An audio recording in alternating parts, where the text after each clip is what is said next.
আমাদের থেকে বিদায় হয়ে চলে গেছেন, কিন্তু তিনি স্বাভাবিক বিদায় হন নাই, তাকে হত্যা করা হয়েছে, খুন করা হয়েছে। চিহ্নিত সন্ত্রাসীরা তাকে খুন করেছে। এরা বারবার মানুষকে খুন করেছে, অপরাধ করেছে, বহুত অন্যায়ের সাথে তারা জড়িত। এই সন্ত্রাসীদের বিরুদ্ধে বারবার মামলা হয়েছে, কিন্তু প্রশাসন যথাযথ ব্যবস্থা গ্রহণ করতে পারে।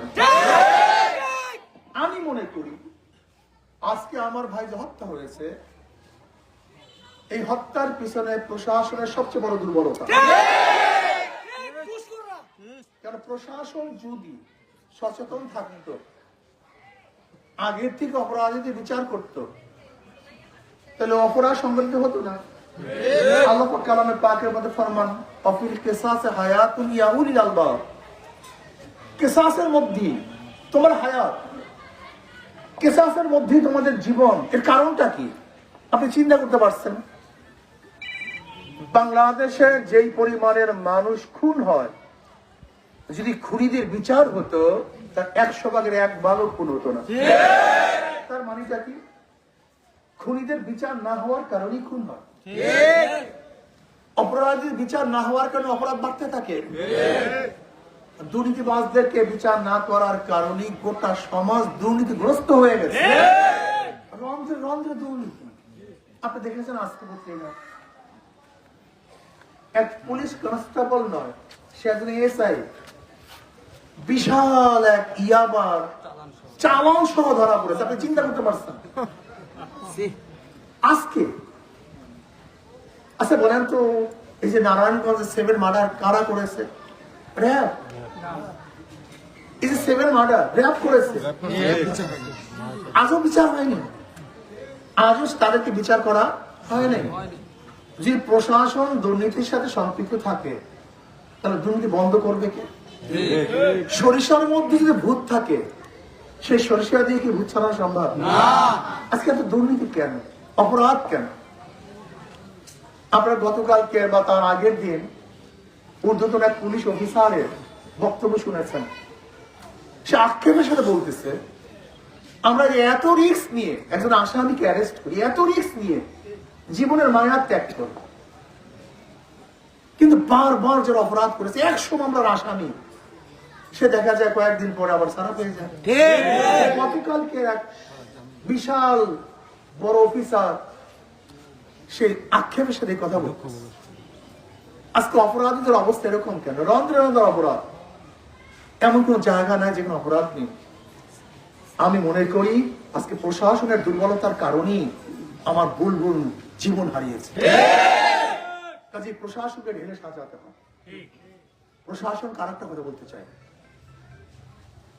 আজকে বুলবুলকে যারা হত্যা করেছে, যদি আপনি বিচার করতে ব্যর্থ হন, তাহলে কিন্তু এই জনগণ ছাড়বে না, রাজপথ জনগণ ছাড়বে না।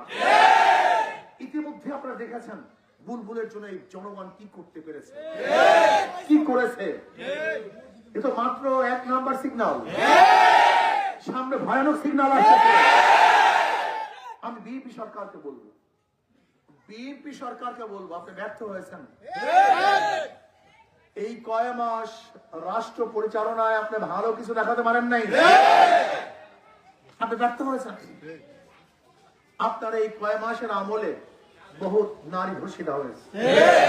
আপনার এই কয় মাসের শাসন ব্যবস্থায় গ্যাসের দাম বারবার বৃদ্ধি পেয়েছে, বিদ্যুতের দাম বারবার বৃদ্ধি পেয়েছে। শুধু ব্যবহার করেছেন 1 ইউনিট, বিল দিয়েছেন তার চেয়ে অনেক। আপনার এই কয় মাসের শাসন ব্যবস্থায় তৈলের দাম বারবার বৃদ্ধি পেয়েছে। আপনার এই কয়েকদিনের শাসন ব্যবস্থায় জীবনযাত্রার মান ক্ষুণ্ণ হয়েছে, মানুষের অশান্তির মধ্যে আছে, ঘুষ বাণিজ্য আরো বেড়ে গিয়েছে। আমি প্রশাসনকে বলবো, সরকারকে বলবো, সতর্ক হন, সতর্ক হন। আজকে গ্যাসের অভাবে হাজার ইন্ডাস্ট্রি বন্ধের পথে, বিদ্যুতের অভাবে হাজার ইন্ডাস্ট্রি বন্ধ হয়ে গেছে।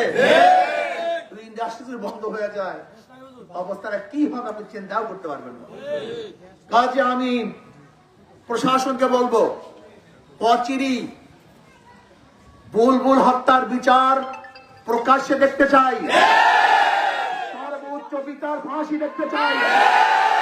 যদি আইনের ফাঁক দিয়ে বুলবুল হত্যার আসামিদেরকে আপনি তাদেরকে বের করার, তাদেরকে ছেড়ে দেওয়ার, তাদেরকে শাস্তি মুক্ত করার কোন ষড়যন্ত্র করেন, তাহলে বাংলাদেশের জনগণ ঐক্যবদ্ধ হয়ে আল্লাহ আমাদের সবাইকে সৎ পথে, হকের পথে, ন্যায়ের পথে, অন্যায়ের বিরুদ্ধে আজীবন লড়াই করার তৌফিক দান করেন। এবং আমি ওসি সাহেবকে বলেছি, এসি সাহেবকে ধন্যবাদ দিয়েছি, খাস করে বন্দর থানার ওসি সাহেবকে আমি ধন্যবাদ জ্ঞাপন করছি। তিনি স্বল্প টাইমের মধ্যে আসামিদেরকে অ্যারেস্ট করতে সক্ষম হয়েছেন। ওসি সাহেবকে আমি ধন্যবাদ জ্ঞাপন করছি, তিনি তার দায়িত্ব পালন করতেছেন।